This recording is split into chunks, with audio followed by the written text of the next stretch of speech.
शरीर विनश्य नाश, तो शरीर नाशवान है और इसके अंदर जो शक्ति है वह है अविनाशी, और उस अविनाशी की पहचान ही सनातन धर्म है, शाश्वत धर्म है। कबीरा वह अपने अंदर नहीं है। कबीरा वाघर सबसे न्यारा, जहाँ पूर्ण पुरुष हमारा, जहाँ नहीं सुख दुख साँझ दुख, नहीं पाप न पुण्य पसारा, नहीं दिन रैन जब बिना ज्योति उजियारा, जहाँ पुरुष कामा कठिनाई कहे कभी हम जाना। हमरी शरण लखै जो कोई पावे पर निर्वाणा।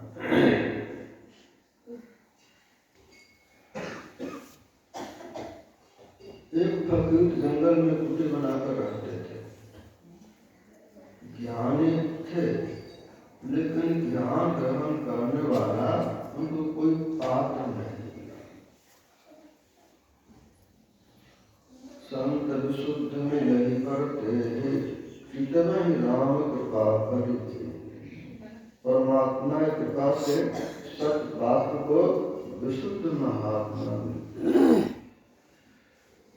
जब राजा की बेटी थी, उसका नाम था श्री, तो उसको अध्यात्म की बड़ी इच्छा थी। तो संजोग से पहुंच गई और उसका दिल साफ था अनेक जन्मों से, तो महात्मा का ध्यान समझने पा गया।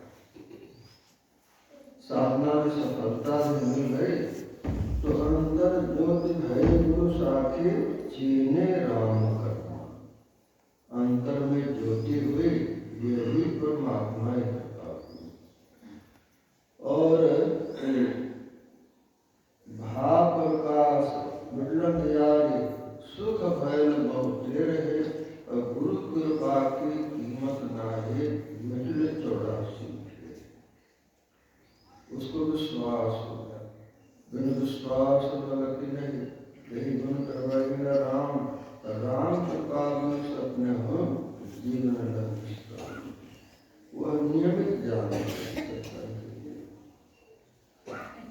पिता को बहुत खराब लगा, हमारा राज दरबार सारी सुविधा यहाँ है, अरे मेरी बेटी जंगल में क्यों जाते, वहाँ क्या मिलता है। अपने बड़े बेटे मंसूर से कहा, पता लगाओ तो क्या होता है वहाँ। मंसूर को बड़ा खराब लगा। वह पीछा की, उसने पीछा किया, शिवली आगे गई और झट से वह पीछे से झोपड़ी के पीछे जाकर खड़ा हो गया। एक सुराग था, उसी से लगा गया। वहाँ जो बातें हुई और वहाँ जो कुछ चर्चा हुई, सो वह पूरी तरह समझ नहीं सका। लेकिन वहाँ कुछ प्रसाद प्रकट हुआ और महात्मा ने शिवली से कहा कि एक श्रोता गुप्त रूप से पीछे खड़ा, उसे कुछ प्रसाद दे। सुराग से ही छीके मारा, तो उसकी बूंद पड़ी उसके चेहरे पर, तो उसका भाव बदल गया। वह भीतर गया, प्रणाम किया, और जब जाने लगा तो नियमित जाने लगा। यहाँ तो ऐसा कुछ मिलता है जिससे बड़ा और कुछ हो नहीं सकता है। सबसे बड़ा क्या है? सबसे बड़ा है ज्ञान। ज्ञान नहीं ना पशु भी समाना, जिसमें ज्ञान नहीं है वो पशु के समान है, वह अपने अंदर में है। सब तुम पास जुदा कछुनाहे, मानुष तन अनुपम जग माहे। दरिया दिल दरिया है, अगम अपार बेअंत, असल में तोहि में सभे जान मरण कोई सब। लाल लाल जो सब कोई कहे, सबकी गांठी लाल, गांठ खोल के परखे नाहे, दास भयो कंकाल। इस शरीर में क्या नहीं है। इस गुफा में है अकुट भंडार। देहस्था सर्वविद्याश्च, देहस्था सर्वदेवता, देहस्था सर्वदेवता, इसमें क्या नहीं। अब तो आया ज्ञान विचार विवेक। पहले ज्ञान होता है, फिर विचार करते हैं, तब विवेक होता है। विवेक मतलब साकार का निर्णय। साधु सोई सराहे जैसे सुसुहा, साथ गए अथोथा देवरा। संसार में अच्छाई थोड़ी है, उसी को ग्रहण करने वाला, और बुराई को छोड़ने में सफलता मिल गई, उसी को विवेकी कहते। तो कबीर साहब कहते हैं पहले ज्ञान होता है, उसके बाद विचार होता है, उसके बाद विवेक होता है। आज पर सुमिरन करे विश्रय नाथ एक, अष्टासचार में सहजो यही विवेक।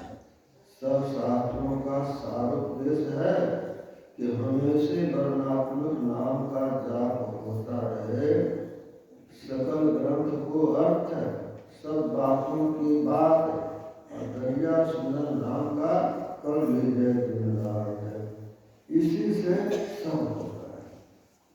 गुरु जाप जपन साचो तप सकल काल साथ। तब के बल से ब्रह्मा रचना करते हैं, तब के बल से भगवान विष्णु पालन करते हैं, तब के बल से भगवान शिव संहार करते हैं। भला तब से क्या नहीं होता है, सब कुछ होता है। तो इसके बाद परमात्मा भी प्रकट हो जाते हैं। अब वाणी तो आया ज्ञान विचार हुए, पीछे भी आएंगे सारे साध संगे।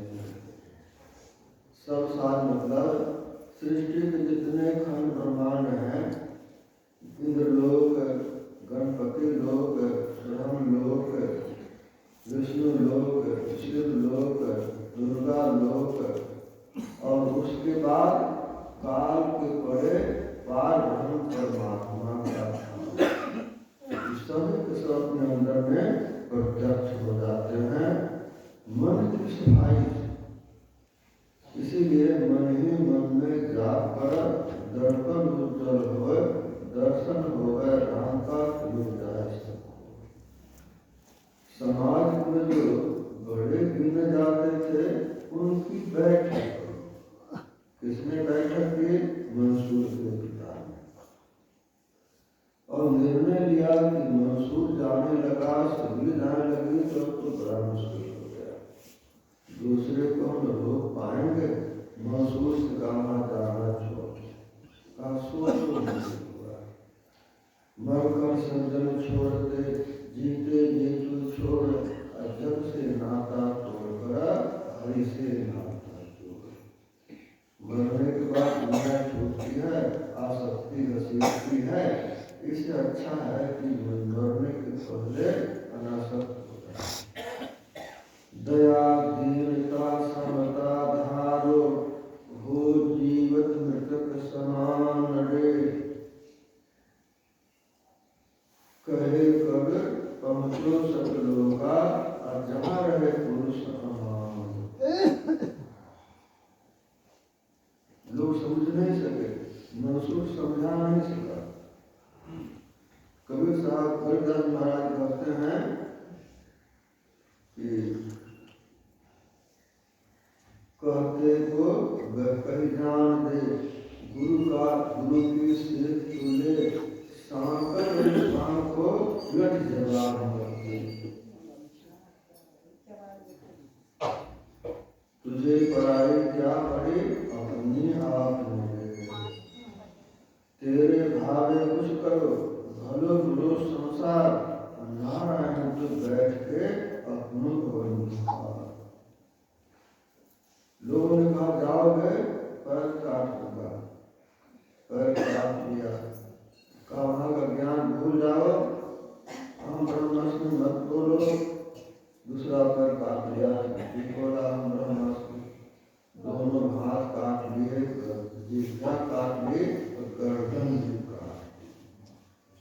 टुकड़े टुकड़े से आवाज आई, अहम ब्रह्मास्मि, अहम ब्रह्मास्मि, अहम ब्रह्मास्मि, मैं ब्रह्म हूँ।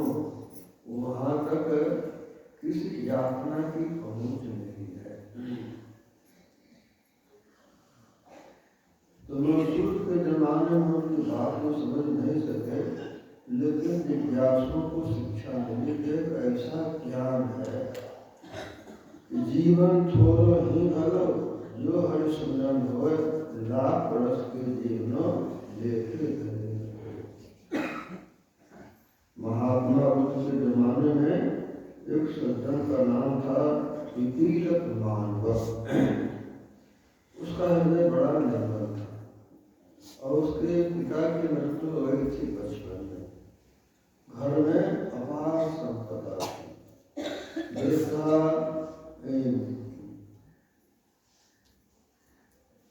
माँ थी जो विधवा और एक बेटा। माँ को बड़ी खुशी, बेटा से आना हुआ, विवाह कर दूंगी तो प्रजा के रखी। माँ कहता बेटा विवाह के लिए राजी हो जाओ। बेटा कहता देखा जाएगा आगे गति क्या है।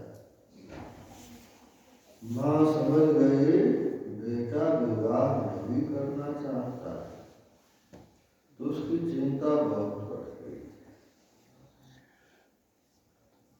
एक बार पुनः दोहराई, बेटा विवाह कर लो। बेटे ने कहा, बेटे ने सोने की सुंदरी लड़की बुलाई और माँ से कहा, माँ ऐसी लड़की मिल जाए विवाह के लिए बात नहीं करना, न ऐसी लड़की मिलेगी विवाह होगा। माँ खुशी हुई, मनुष्य कारीगर ऐसी सुंदरी बना सकता है, क्या परमात्मा ने बनाएंगे। तो हम 5 ब्राह्मणों को बुलाएंगे। एक ब्राह्मण तो ज्योतिषी थे, ललाट की रेखा चाल देखकर समझते थे मनुष्य कौन कैसा है, और दूसरे तो वैद्य थे, वो देह को देखकर समझते थे कि रोग है कि निरोग है। और इस तरह से 5 तरह के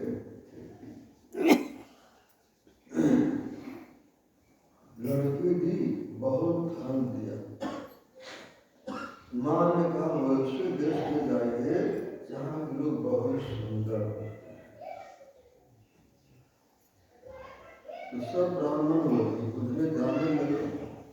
संजोग ऐसा जुटा कि एक देश की राजकुमारी सहेलियों दासियों के साथ जलाशय में स्नान करने आई थी और सभी पंडित वहीं पहुंच गए थकावट दूर करने के लिए और भोजन करने के लिए। भोजन भी करते और देखते जो हमारे पास सोने की लड़की है, इसी तरह से ठीक है राजकुमारी है। मने मन बात कहकर ली और उसके माता पिता से मिले। तो माता पिता को ने भी उस लड़के की तलाश की। दोनों ने बात पक्की कर ली, उधर पंडितों ने और उसके माता पिता। और उधर लड़की का ख्याल बहुत पवित्र, न उसको विवाह करने की इच्छा, लड़के को विवाह करने की इच्छा। माता पिता और पंडितों के राजी से वर वधू का विवाह हो गया और दोनों अनासक्त भाव से लंबे समय तक रहने लगे। कुछ दिनों के बाद माता की मृत्यु हो गई। अब पहले के जमाने में चावल रखा था अन्नागार में, कोठिया और 2-4 साल के बाद लोग खाते थे, साल का नहीं खाते थे। पुराना चावल को बढ़िया मानते थे। तो पुराना चावल फटकने के लिए दासियों को दिया गया। उसमें से कुछ कीड़े निकलते, जिनकी कदर खाते। तो गणेश स्वामी ने दासियों से पूछा कि पाप किसको लगेगा। दासियों ने कहा घर के मालकिन, घर का मालकिन बड़ा उदास हुई। पिपीलक गए खेत में, वहाँ बहुत हल चल रहे थे। तो हल से जुताई होने पर कीड़े निकलते तो कौवे, बगुले, काग ये सब चुन देखा। तो पिपीलक ने हल बाहों से पूछा, एक पाप किसको लगेगा? कहा मालिक को लगेगा। उधर मालिक उदास, इधर मालिक उदास।